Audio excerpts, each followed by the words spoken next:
स्मरामि ललितावदनारविन्दम्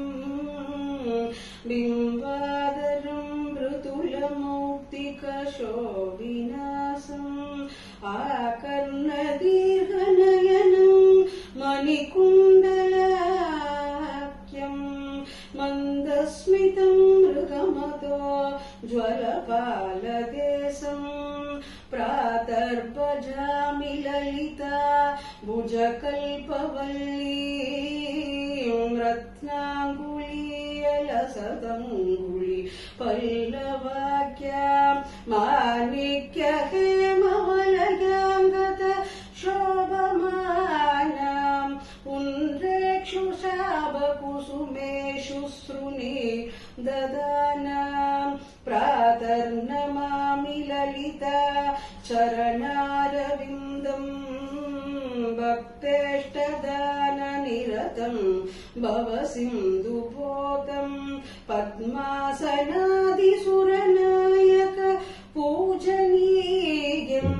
पद्माङ्कुशध्वज सुदर्शनलाञ्छनाट्यं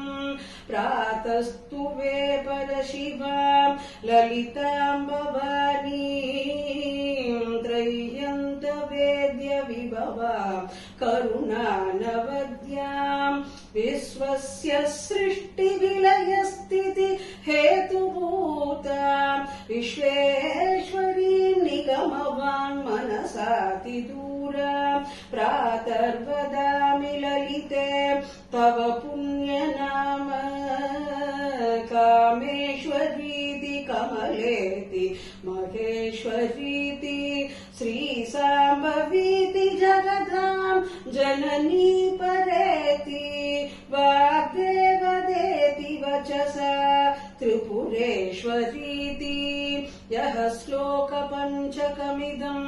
ललिताम्बिकायाः